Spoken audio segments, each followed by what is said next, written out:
Right.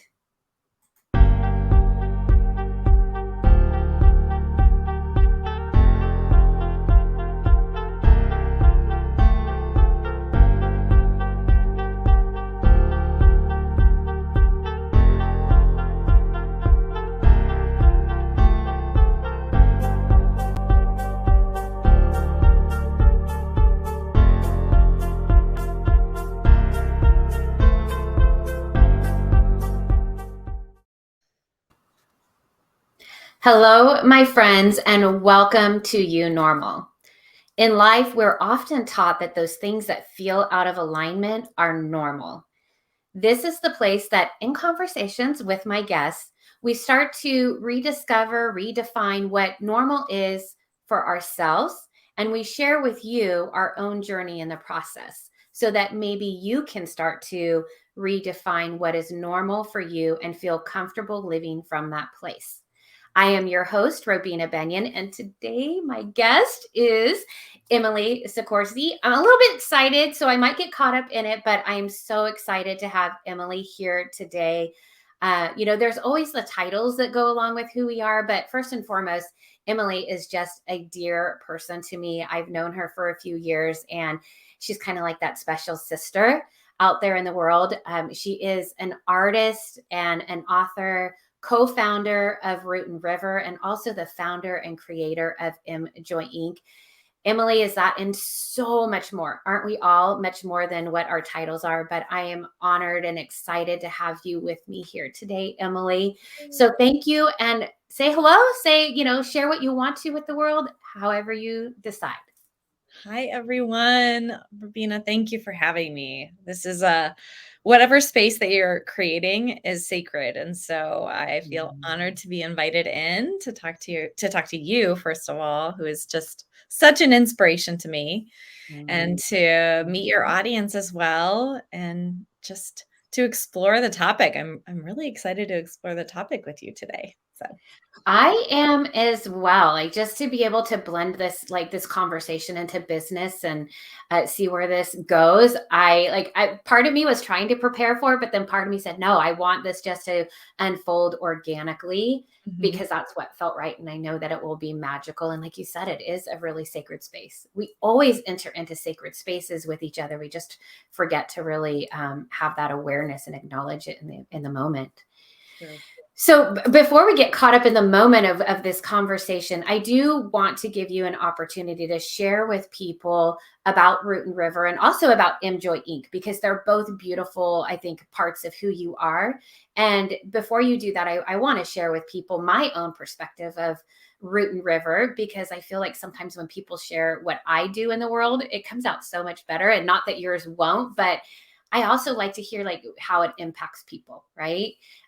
So for those of you, if you're listening now, in the future, and you're either familiar with Root and River or you're not, Root and River is, in my mind, an intrinsic branding company, but so much more. And I say that in I don't necessarily know what that means, but I do know what my experience was with Root and River.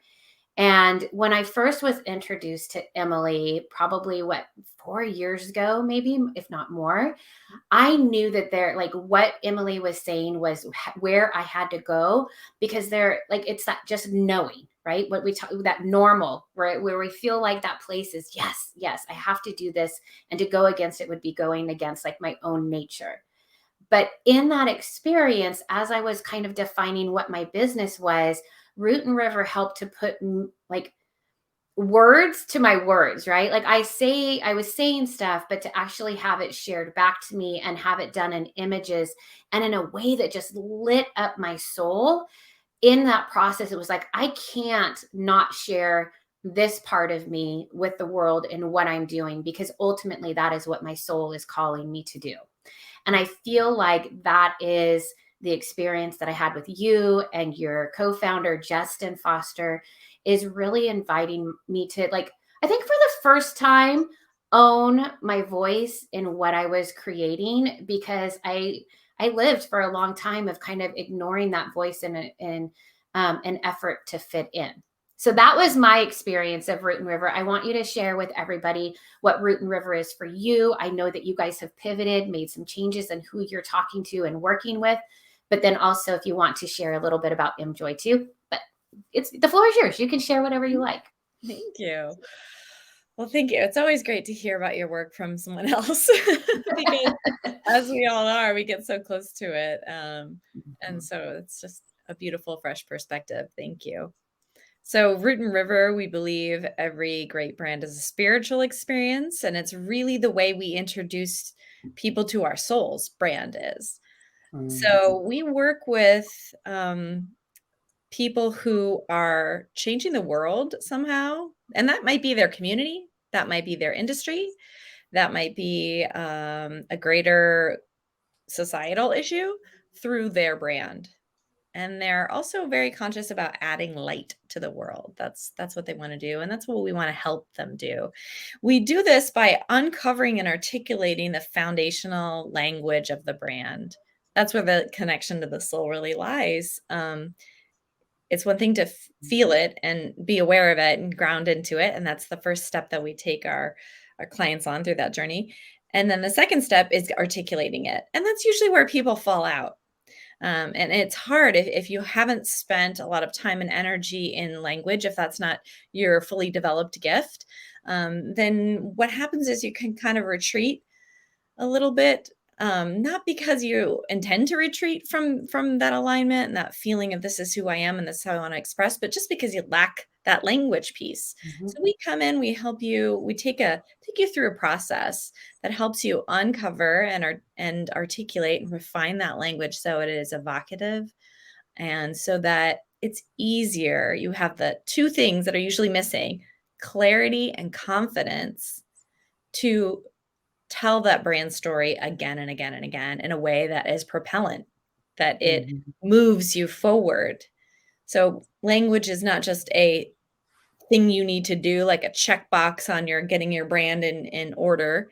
It's also a daily practice. Conversations are really where brands are born. So the work that we do is also around just making sure that that language is very practical, it's very easy to use, that you're excited to say it, that when you share your message, it feels like the most important thing that you've said all day, and Mhm. you get that energetic propellant from it. Because as we all know, there is so much out there. Yeah. It's draining. It's even draining to think for most people right now today to think about marketing or how I'm going to share my message or what is my brand about. I feel into the collective conscience, and that is a drain for a lot of Mhm. people. So we need to find ways that where we have that confidence now, it becomes a source of life. It becomes a source of excitement because that's the energy we want to bring when we're expressing our brand to the world.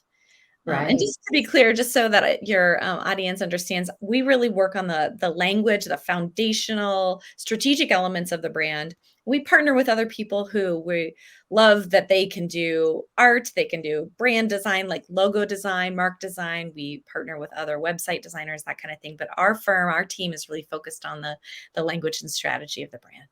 Yeah. Yes. I like, and there's so much in that, right? Like what you were saying, when you were talking about the articulation piece, right? Like that's why I came to you, is because I'm like, I don't know how to articulate what's inside. Like I Mhm. feel it, but I don't know how to put words to it.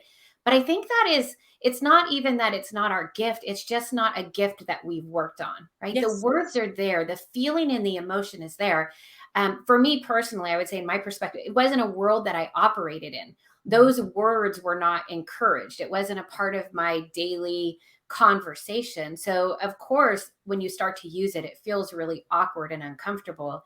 And I Mhm. appreciate that you and Justin are kind of the curator of all of these words that, I have to go look up sometimes, because it starts to expand what it is that, if you expand your food palette, right, you're expanding your word palette in the way that you're showing up in the world. And that's what I love about it. And like you said, it gives you a platform to go out and work with other people so that they get the sense of who you are and what you are, so that when you're creating additional content, it's like, is it in alignment with this? Mhm. And because then, like you said, you can show up excited every day. Yes. Yeah. Yeah. And So go ahead. Yeah. yeah, I just think that that excitement and taking time, sometimes we call it pulling the car over to discover that and to go on that archival dig.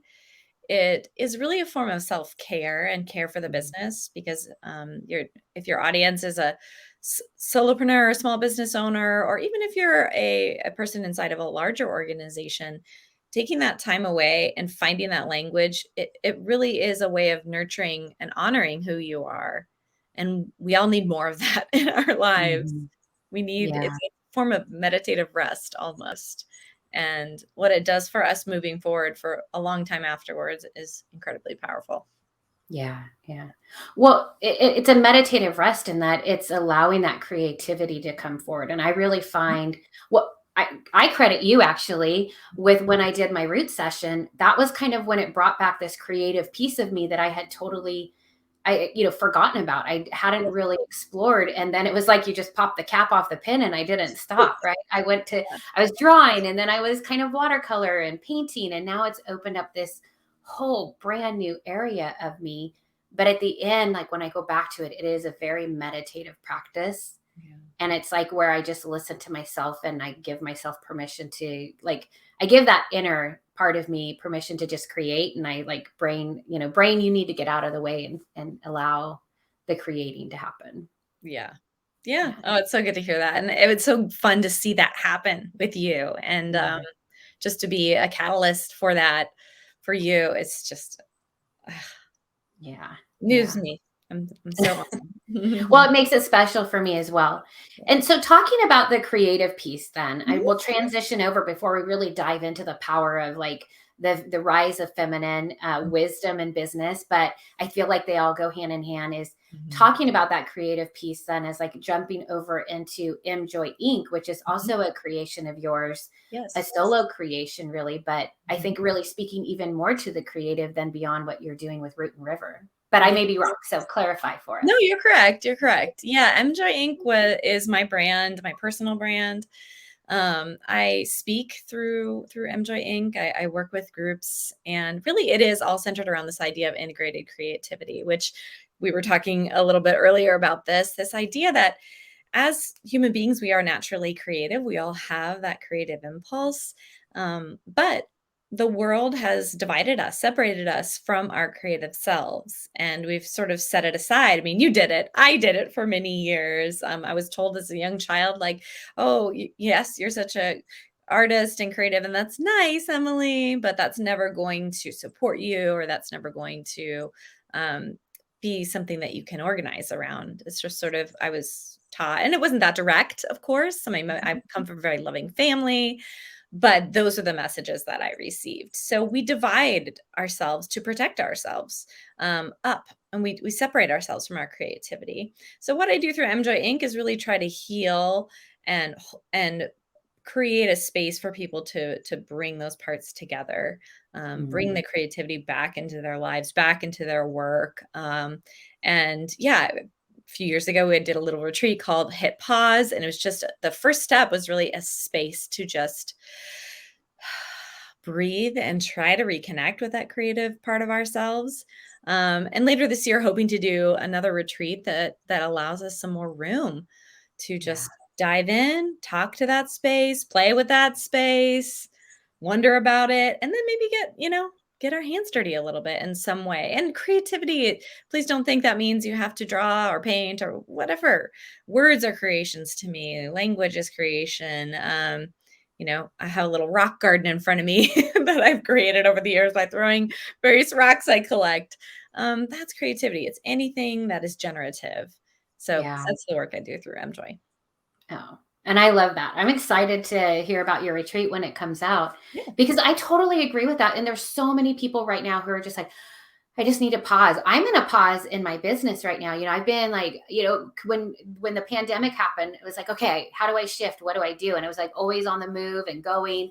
And now it's like, I really want to pause. I want to stop and feel what it is that I want to create next. And that's what we're really talking about, I think, even today is because you said you got away from that creative side. I did, and it was this world that we're brought up in, right? Where and we all know you're going to be the same, right? Starving artist, you're never going to make money at it. Like that's something that the rhetoric that has gone around for a really long time. But I Mhm. do believe that that's shifting, that Mhm. creativity. And I think it's also shifting with the, like what we're talking about today, the rise of the feminine wisdom, not just in business. I mean, when we talk about that today, but collectively in our consciousness. And that applies to both men and women. Mhm. And the feminine aspect of us is actually the creator, right? When you think about women, we create life, right? We grow life inside of us. I mean, obviously, it takes both sides, but um, really moving into this whole new creative and feminine energy and wisdom that is rising in the world. But before we go down that, you shared this topic. So I'd love for you to talk about what it was that I've been curious. I'm like, what was it that really was the catalyst for you to dive into this area, share in the conversation? I just wanted you to even maybe define for people who don't understand. They're just learning what is feminine wisdom. Mhm. Yeah, well, I think it really came out of my, the first part of my career, the first 10, 15 years of my career, um, was just this understanding that this is really shaped on more of a masculine mindset. The 20th century and prior to that is the structures and the way of thinking is really very linear, very direct, very I see a spreadsheet in my mind in front of me, like A to B. And as a woman coming into that space, I didn't think that way naturally, even though I have three brothers. So I grew up and I understood that environment. I have a very nurturing father though. So who is also an engineer. So I had that sort of contrast. But then I realized as I grew in my career and took on more leadership that my approach was more circular, was more collaborative, was more naturally like, how can we how can we bring everything together instead of how can we do this thing right here and focus on that? And everybody does their one thing here and focuses on that. And so really I started seeing that that's because of a lack of focus and attention on the Mhm. feminine intelligence as a viable business approach, as a viable life approach. And it doesn't mean and it doesn't mean men. It just means a more holistic, a more generative, a more collaborative approach, less of a win-lose orientation, more of a win-win orientation, more of a relationship instead of transactional approach. And I see that it's happening thanks to technology, thanks to progress that we've made as a society. There are more women now than there ever have been in the workplace in positions of leadership, although it's still woefully small.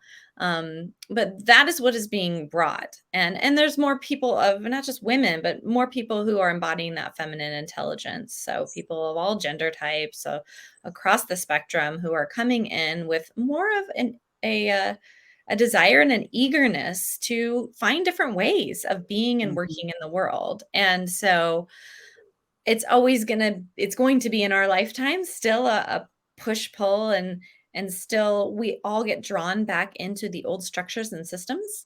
I Mhm. do. I know other friends who are doing this work still do.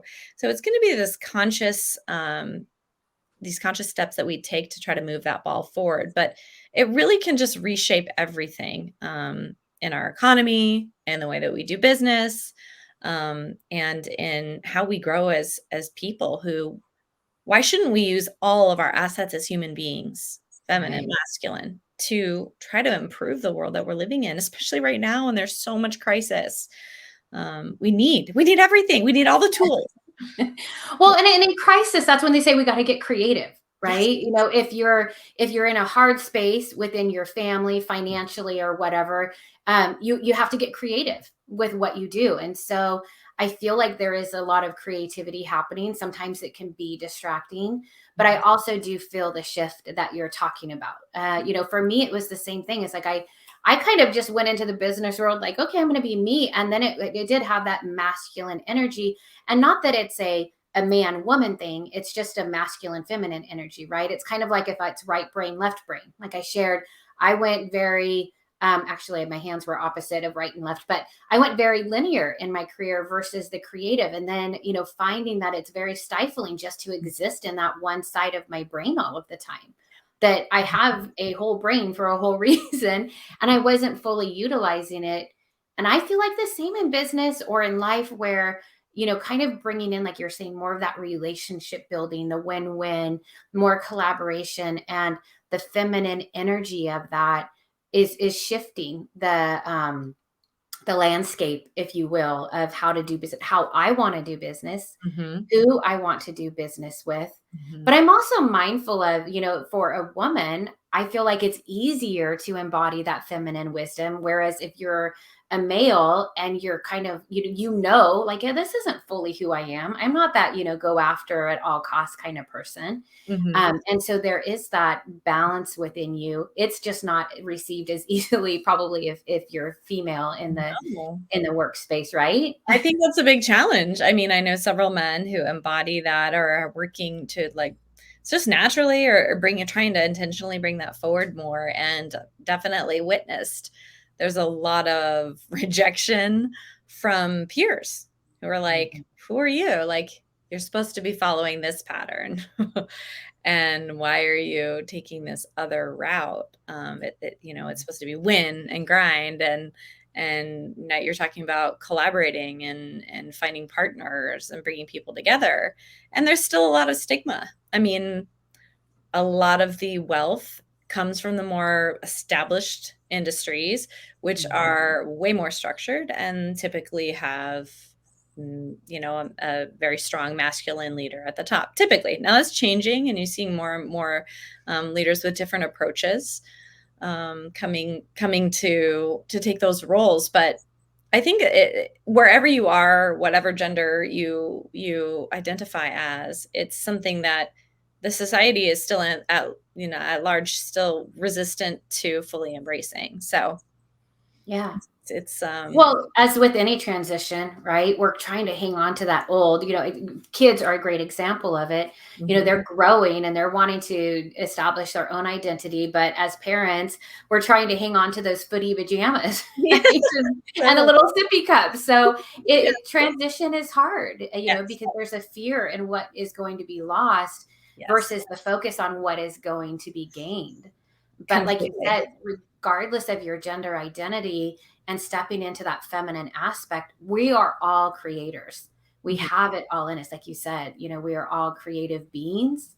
And I feel like there's so much potential of, like, how can we do this different, right? Like you were saying, is Mhm. looking at it from a different lens. And the one thing that's interesting, like you're talking about, is the wealth is, as you know, like I looked into starting a co-working space, Yes. before all of the pandemic happened. And I was really doing a ton of research on co-working space, and many of them were owned by men, yet they were being kind of managed by women. And it Mm. actually, like, the results showed that they were more successful because of that, because we are, Mhm. relationship builders in a different way. Mm. And so Interesting. it was very interesting to see the Yeah. statistics on that.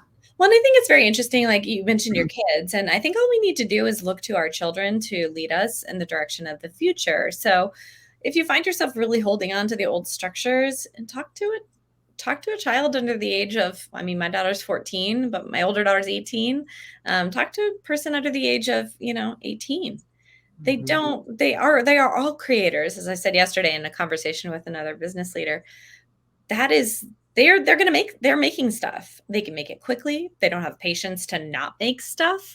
Mhm. They're going to do it in companionship and in collaboration, and they're going to celebrate one another. They have much more of an orientation towards collaboration and celebration instead of competition. um, they they are immediately involved in creation, just if they are a part of the world at all that they live in, from technology to social media, they have always been creators, and so they're going Yeah. to move forward with that, and they're very unconcerned from what I see about who the person is from a gender perspective.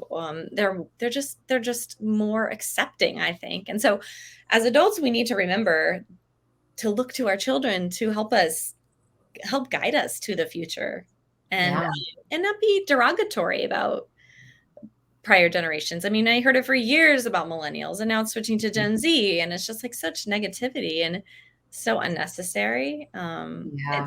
beautiful to see that change, and it's beautiful to see that evolution. And how can we as adults get excited about that? And how can we embrace that? Um, and bring our experience to bear in a positive way that will help amplify that change. Right. Mhm. I totally agree, because it's like we could say from our generation we're very critical thinkers, right? Like we figured it out because that was when the moms were going into the workforce, really, right? The latchkey kids, you're out running around, and then the millennials were completely different. And so how do you really, for me it was like I shifted and like, how can I utilize this to my benefit? How Mhm. do I work with them, teach them what I know, and Mhm. then like learn from them what they know so that it becomes a stronger, more cohesive experience? Because it's kind of those things of like, what are you good at, right? So if I'm trying to do what it is that they're creating, but they can do it faster, Mhm. let them do it faster. It doesn't have to be my way, Yes. as long as it gets accomplished. Yes, absolutely. And I think And for people who maybe are wondering, like, well, how does somebody like go about tuning into their feminine wisdom or trying to bring that more into bear? I think a really what's been helpful for me is competition and comparison, just looking at that. So if you're in a workplace, if you're creating a workplace, how many times do you find yourself setting goals in comparison to a model or a competitor? How often are you versus how often are you saying, wow, what they're getting curious about, is there a way to partner? Is there a way to ask that person to coffee and maybe share some ideas? I think that's a really competition versus comparison to me is sort of low hanging fruit for expanding feminine wisdom. Um, mm, I think the feminine energy is about gathering people, bringing them to the table. So just taking steps to connect yourself to a larger community is a great step. And I in early in my career, I'm not sure I did that enough, or if I did, maybe I didn't join the right organizations because they were maybe a little bit more old school. And I learned I was a journalist, so I was very competitive. I was a journalist for 8.5 years, and so you kind of you're in that soup, you're in that stew, and you mm, think that's the way it has to be. And even when I started my business, there was that chip on my shoulder. And then over time, as I've grown over the last 7 years, I've realized that there's far more opportunities when I approach things with a collaborative mindset, with a how can I get to know this person as a human being and partner with them? That sort of a mindset than it is falling into that very readily available pattern of how can I compete with them and crush them or whatever or model after them when that might not be your approach. So that's just right. one way for your audience to maybe kind of grab on, make that idea a little bit more tangible. Yeah, well, and to follow up on that, then, like, even within the business, right? You can reach out to people, ask things differently. But what about for ourselves, right? Often it starts Mhm. here to approach that conversation. And I can, like, if I were to reflect back in my career, if I started reading the stuff that I was reading now, I'd be like, "Ugh," I'd probably, kind of push it away. Yeah. But then there was that kind of bridge, if you will, between the old Robina that used to show up and the new Robina, where it's kind of like I was like this closet. Oh, I have feminine energy, and that is really exciting. And I do want to embrace it, and I'm excited and want to talk about it, but I have to show up in this old Robina suit. Yeah. So what would you offer to anybody, again, like who is walking into bringing more of this feminine energy into what they're doing, that in between point where you're still learning about it and maybe uncomfortable um, in that space in your workplace, for Yeah. example? Well, I definitely think taking a step back, setting aside some time for yourself, for self discovery, is the best first step. You can do that through a coach, a relationship with a coach. You can do that by blocking out a day or a weekend, going away. There are Mhm. so many resources, including your book, Robina, that are great ways to sort of dive deep that have questions that you can dig into. But I think one of the most fruitful for me and in our work in Root and River is to help people kind of return to who they were before the age of 5.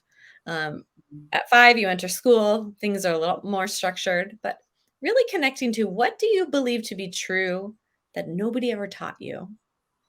And that question really forces people to dig back into that child, that original self. Mhm. And that's where you can begin to tap into these elemental beliefs that you have that you maybe have never actually surfaced or named because they were so innate to you. And sometimes it's very helpful for people to think about, was there a time when you were a small child that you got in trouble for something? And at the time, it didn't quite make sense why you were in trouble. Like you were not sure why I got so in trouble for this thing. So it's funny what can surface when you give yourself permission to reconnect with that younger version of you. And that's a place where you can start to see the trajectory that you have taken with those. If you're able to name what those, even what those activities were, you don't even have to name the beliefs, but what did you do and what did you most enjoy? You can connect to that, and then you can kind of see the path that you took from there, and then evaluate, is that a path that took you towards yourself or did it take you away from yourself? Mhm. So those are some tips for reconnecting with yourself in that way. Yeah, and for me, I just think at 05, I was probably making mud pies and playing in puddles. Yeah. But maybe that's what we need, right? We need to get our hands muddy and go play in some puddles and have freedom to have Yeah. that part of us come back to us again. Well, right, and I think that speaks to who you are. I mean, you're, like, in the dirt, in the mud, in the earth, Mhm. outside, and you're making things that make sense to you. So Right. it's very reflective of who you are as a person today. It's not the Rubina I know. I like to be in the mud, getting dirty. Yeah. My Well, mom please tells next me time, there's this. come over, Rubina, let's make mud pies. You'd be like, Yeah. "I'm here." My mom shares a story. She went to like I had gone to kindergarten and like she knew I should be getting off the bus. I think it was like we were supposed to be home. Anyway, she went looking for us and Mhm. there's this huge puddle. And she's like, all I could see were just the whites of your eyes. Like you all were just in this huge puddle playing and just having the best time. So and I'm always happy when I'm out in nature, that's for sure. Yeah, yeah, and being in Yeah. the moment. I think you're a person that I love spending time with you because you're very present to the moment and what's happening, and at the same time, you're really in tune with yourself and what your intention is for getting out of that moment, but you remain open. So I think that's reflective of a person who would jump in the mud, just go for it. Another person who maybe, is a little bit more, concerned with order and structure might not enjoy that like you do. Yeah. Yeah. Well, thank you. Well, that just shows how I've shifted because, before when I was back in my CPA world, it'd be like, well, I can't get dirty because I'm going to have to, it's like it would get all like up in my head about it versus just enjoying the moment of it and going with the flow. Yeah, yeah. So, so as we're talking about this rise of feminine wisdom, intelligence, and it's not easily defined, but you have been shifting in your business, whether it be Enjoy Inc. or Root and River, or even Mhm. in yourself personally and evolving. Like how it has it, even in the past, X number of years that you and Justin have had your business and you guys both co-wrote a book together, it how has that altered the way that you're doing business, and maybe that can provide perspective for other people of like an example of what does that look like in business. Mm, mm. Yeah, I think, it's been hard work. So, because when you're collaborating with someone, that is just more discussions, it's more meetings, it's more coming to agreement on things, and that takes time and effort, and I think it's far more time efficient to be like, "This is a decision, we're doing this, everyone get in line." So, there's a time and place for that sort of approach as well. Mhm. But I think what I have tried to do in my business, once I kind of got through the first few years, is really design it in a way that is reflective of my own intuitive way of doing things and my own intelligence. And I've grown in my confidence in that. I think when I was in sort of the old world and the old corporate structure, I felt as you did that I really had to fit inside this, that I had to work within these parameters. And in Mhm. creating my own business, I'm constantly trying to balance having healthy parameters that keep a business going, but also allowing room for flow and flux and creativity with service sort of at the center, service to our clients and it's not just to clients. I think a lot of businesses like all you have to do is just serve your clients. For me, that's not entirely true. I think what I'm creating has to add light to the world in a way that we have to serve like the times that we're in. I feel strongly that we have to serve our ancestors by moving the ball forward in a way that will benefit our successors. So I've tried to intentionally spend my time in places connected to the business, but maybe sometimes outside of the business that are helping to give more rise to the feminine intelligence. So I love to speak in front of women's groups. I'm a member of several, and I'm trying to, when I'm in those spaces, I'm trying to speak to this idea of the rise of feminine wisdom. I'm trying to validate when other female business owners say, "Oh, but that's just kind of what I think," or they may pull me aside after a meeting and say, "Did that seem weird to you? Weren't they thinking about it this way?" I'm always trying to say, no, that's awesome. I agree with you. That's what we need to bring to the table. Other ways, if I am in more of a traditional environment and someone makes a comment that's sexist or racist or um, exclusionary, I try to speak to that. I try to make a ripple. I can't Mhm. change it, but I try to voice it. So at least there is a rock in the shoe in that moment and that maybe can, spark other people's reaction as well. So I think that has been really important as we've built the businesses opportunities to not just serve our clients excellently, but also to make sure that what we're adding to the world is moving us in forward in a right direction. So my Right. grandmother, she had 4 children, and my grandfather was in World War II for 4 years. He served for 4 years. And so she told me this story when she was in her late 70s that one summer or one year she needed a job. The family was struggling, so she went, and maybe it was post-war. She went downtown. She got all dressed up. She went downtown to the department store, Strauss's in Youngstown, Ohio, and she applied for a job in the ladies' coat department. And the gentleman who was interviewing her said, "Well, your wife, your mother, and she said, "I will be your best salesperson.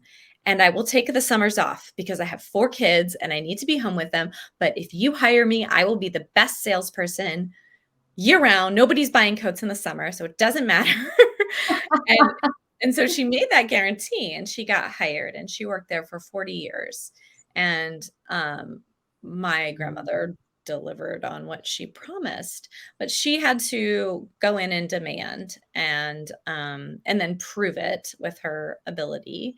And so if I can take that moxie and I can move Mhm. that forward in my age, um, what I have achieved was probably in my career to this point is probably, unimaginable to her.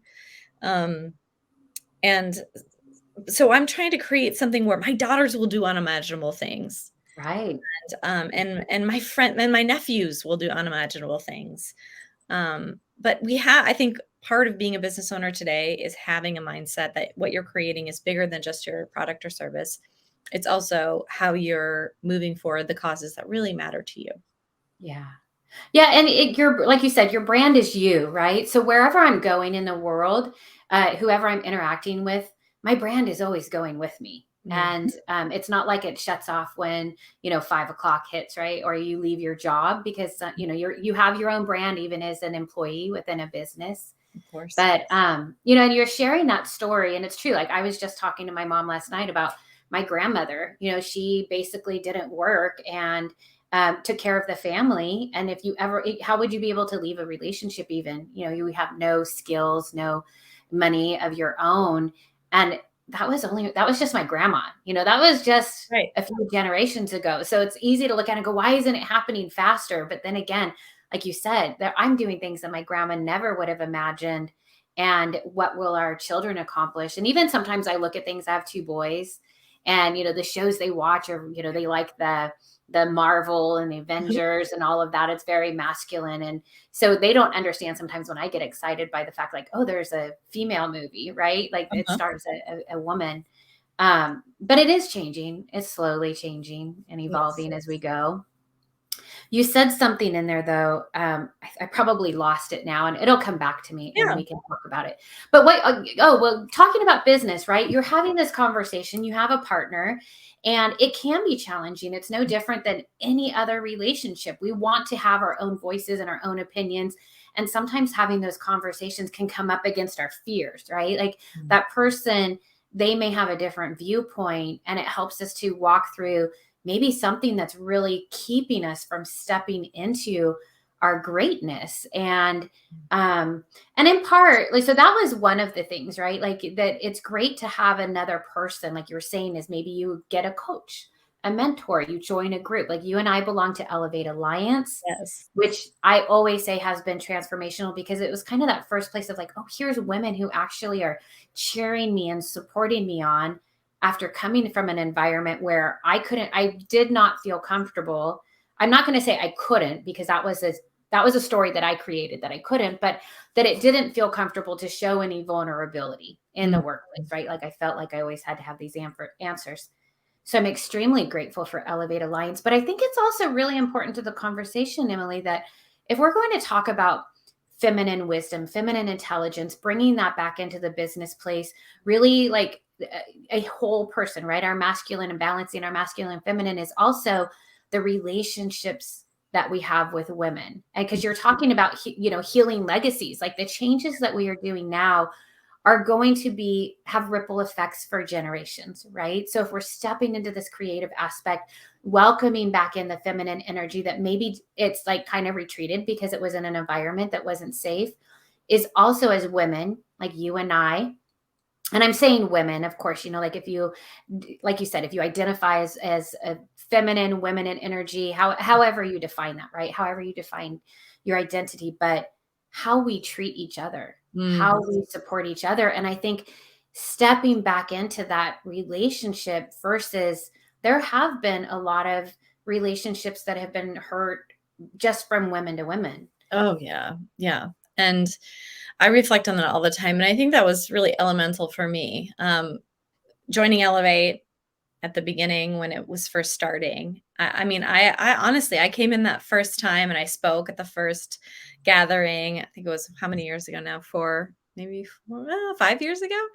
Um, and I kind of had an old school mentality still in my mind of like, yeah, I'll come in, I'll do my speech. It's like just another women's group kind of a thing.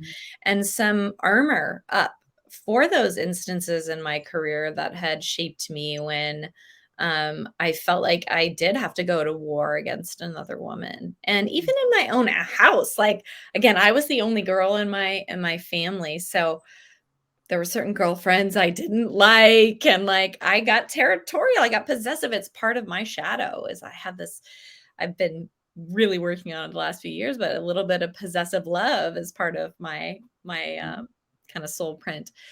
And so I think I stepped into that space and I saw how different it was. And I saw how wrong I was and how I was changed by the hearts of women who were coming together to truly connect, truly celebrate one another. And just, I was like, I think I had told myself, this almost makes me emotional. I think I had told myself somewhere along the line that that couldn't be true, Mhm. that women's groups were always going to kind of follow that old model and that you couldn't really find that in an organized group.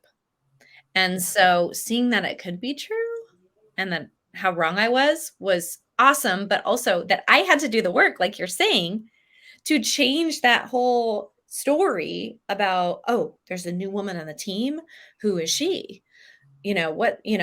And that immediate impulse, which I do really think was bred into us from more of a unhealed masculine mindset, distract women by forcing them to compete with one another.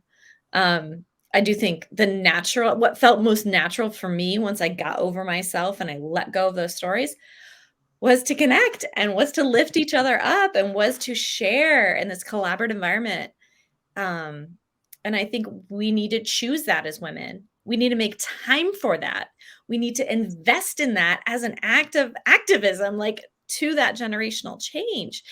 If I write them a check, that's fine. But if I show up and I give of myself and I am vulnerable enough to say, hey, this is hard. It's not working for me. Or, this part of my business isn't working for me. Or just if I show up real and I can extend that to other people, other women, then I'm moving the ball forward in a very meaningful way.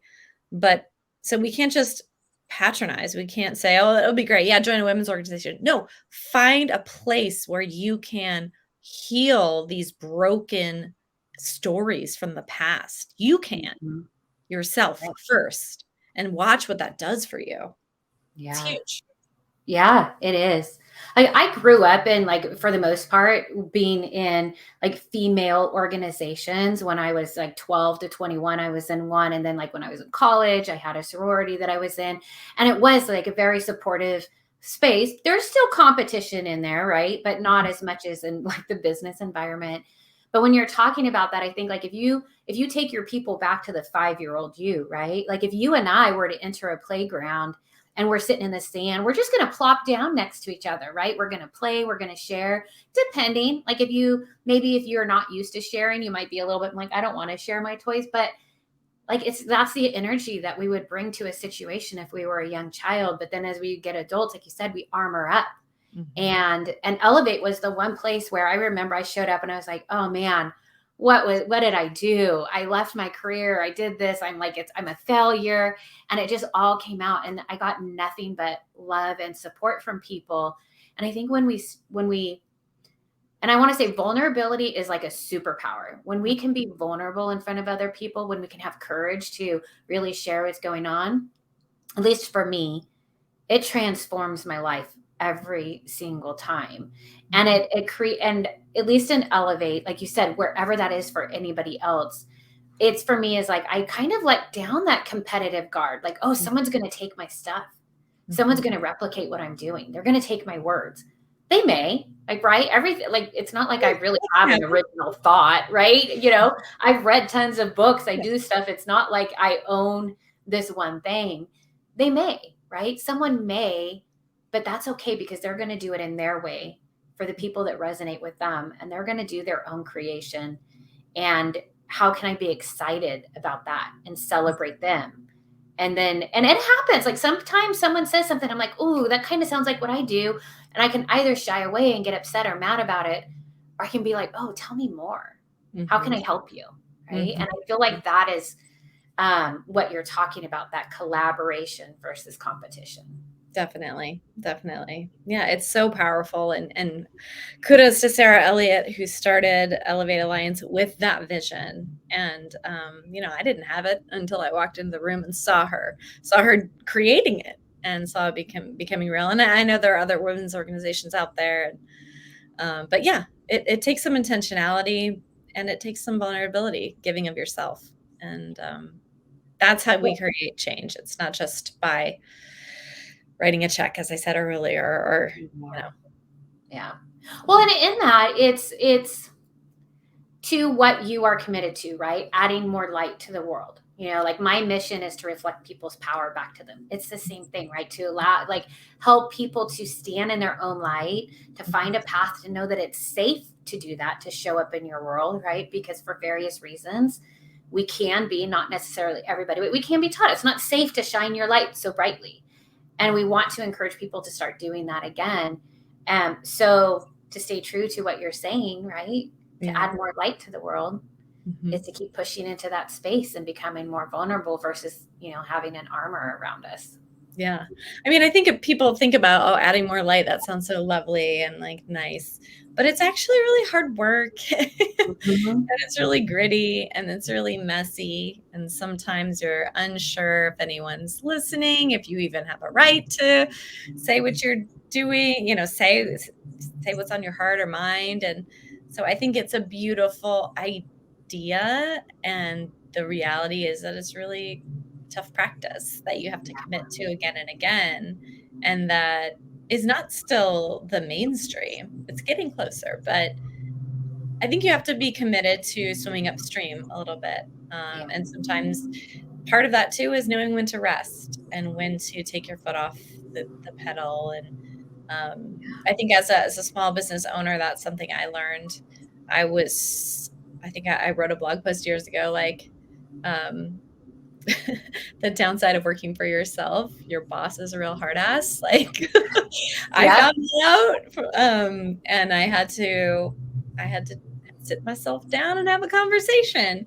That rest was okay, that recovery was okay, and I still tend to, in times of stress, just buckle down, have a very strong middle class work ethic, and that's what I'll go back to a lot of cases. But I feel like I'm getting into a better rhythm where I still have practices and that ground me and that I can take my foot off the pedal. I'm aware of when I'm pushing too hard and I can step back and breathe and ground into myself. But I think that's something for entrepreneurs, no matter what approach you're taking to business, really need to learn. And that's where the clarity and confidence of brand actually come back in, because if you feel that propulsive effect of knowing what you're doing, it's easier to say, okay, take a break, take a rest. It'll be there. You're clear on what you're doing. Breathe. Take off early. take, Yeah. take this Friday off. It gives you, you don't have to feel so frantic about it. So, Yeah. mhm. Yeah, I think that's huge. And well, to go back to first, this is, yeah, standing your light. It sounds great and wonderful and right. But Yeah. it is really hard work. And for me, I look at it, it's hard because I haven't done it for so long. So I have to get used to it. It's kind of like working out. I used to work out a lot and now I don't. Like, I just got to get back into it. Mhm. But you said something earlier about your shadow, like this is my shadow, right?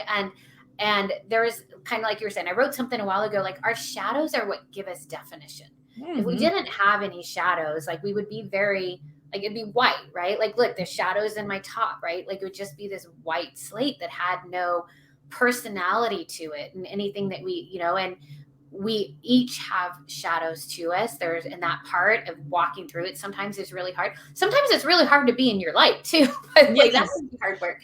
But Yeah. just like the sun and the moon, right? Like we have the sun and we have the moon and they alter and one lasts longer than the other. It's always Mhm. evolving and changing, but there's a purpose to it. And there's something really beautiful that can happen in the darkness. Like for me personally, the deeper I went into that darkness, and even though it kind of felt scary, there was really something magical in there. And that at times, like I even was like, oh, I really actually love walking into my own darkness. Yeah. And it gets me excited because there is something in there on the other side, even though it is hard. So, yeah, Well, I I feel don't. like the darkness is sometimes the underlying truth of a collective conscience. Like, I think we all tend to avoid our shadows, Mhm. but if we take time to visit that land, the shadow land, I think we start to get a sense of other people's shadows too. And that's, maybe it's just for me, but that feels like it's bringing us, it's a binder, like it brings us together. The shadows are just as worthy of our attention as our easier things about our personality, things that we love about ourselves, the things that we struggle with. Those make us really human, and those connect us to one another. And I try to speak to that in I write a monthly, mostly monthly, newsletter. It's not really a newsletter. That feels wrong. It's called Thought Cookie. It's a thought cookie. And when I sit down to write Thought Cookie, that's what I'm trying to tap into actually. And it's a process, it's a creative and meditative process to get there. But I think there's plenty of people that are producing motivational content, and that's great, and I need that.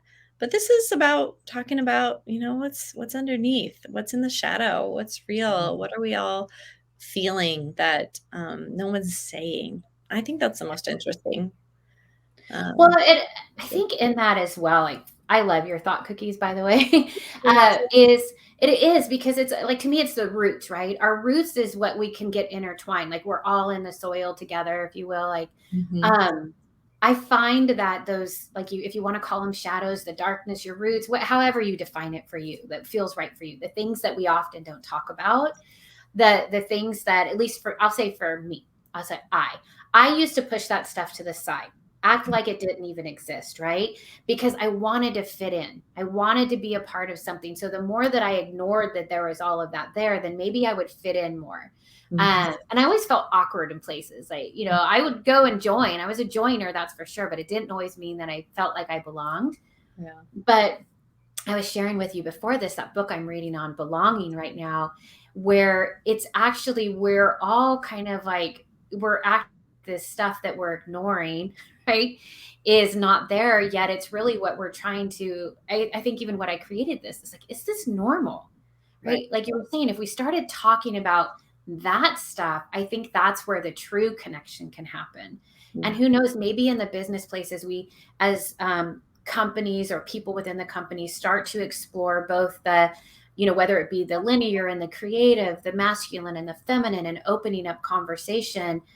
Hopefully that will open up more vulnerable and courageous conversation about the deeper stuff that we try to act like isn't there, but actually brings us closer together.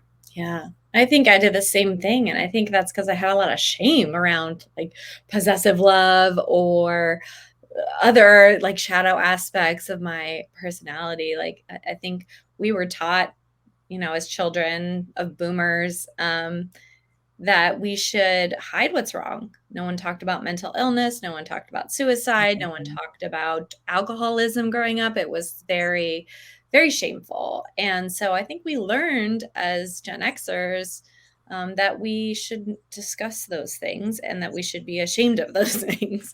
Right. And Right. so, but that era has really passed. I think that's another beautiful thing about our children. All Certainly it's hard as a parent to manage the information that is coming at our children really quickly, but the beautiful side of that is that there's less stigma attached to all of those things, Mhm. that there Yeah. is sunlight on them all and they can be discussed. And I, recommend with your child one-on-one, not necessarily just letting them go hog wild with the fire hose of information online, but Right. the light is on them. And that gives me a lot of hope. Yeah. Yeah. Yeah. Same here. We could keep talking about this, but I Mhm. know we have to wrap it up and be mindful of time. But yes, so much that and so much more. I agree. I thank you for joining me and just like shedding some light on this conversation, bringing it, maybe like to have it on LinkedIn even, right? It Mhm. excites me to know that we're talking about feminine wisdom, intelligence, and how we can transform business. I mean, it all begins here with me, Yes. like how I transform business. So I thank you for saying yes to being here, but also to bring such a wonderful and powerful topic to the people who are listening. So before we go, I do want to invite people. I'm going to put up here to show, like, if anyone is interested in what Emily is doing, if you want to follow her, if you want to find out more about Root and River, you can find them at rootandriver.com. It's running down at the bottom. But also, if you're curious about these thought cookies that Emily shares, you can also, I'm guessing, Emily, you can sign up for those at MJoy Inc. Is Mhm. that right? Yeah, Okay. or you can go to Substack and just search Thought Cookie and it should come up. So Substack is a very popular website, so you can find me there. All right, excellent. And MJoy, if you're listening and not EMJOYINC.com. And Root and River is just how it sounds, rootandriver.com. And before we go, Emily, do you want to share like anything that I know that Root and River, you have some stuff that you're doing right now. Anything you want to share there, invite people, and even for Enjoy Inc., you mentioned your retreat possibly later in the year. Yeah, so if you are interested in that, just go to MJoy Inc., sign up for my newsletter, and I will get back to you with information on that retreat. For Root and River, if intrinsic branding sounds like something that is right up your alley, or you want to learn more, we have a beautiful community called Being Marketers, or BEMA for short. This is a space for you to come into if you're not sure how to market from your soul, but you know you want to do it, that you want to be more soulful and how you present yourself. And you also want to learn more about who you are at your core. This is a place where we come together. We have a monthly theme. We have weekly discussions on our topic.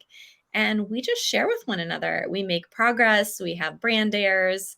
And it's a gradual, again, a little bit more of a feminine approach to Yeah. learning about your brand. The first month is always free, so I invite people to come and join our community.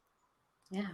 Well, thank you for sharing that. And as I shared with everybody, you and Justin also have a book out there if you're wanting to learn more and read some of their amazing, what was it, the articulation of what it is that they're doing and creating. I encourage you to pick it up. Is it, I went blank, Rooting Up? Is It's that right? free. Yeah, that's right. Okay. So you can find that out there on their website and on Amazon, I'm sure. Of Mhm. course, if you enjoy what you're hearing and listening to, please reach out to me. You can always follow me at robinabennion.com, and we'll be here LinkedIn Lives for a while of you normal. So I thank all of you for listening and joining us. I thank Emily.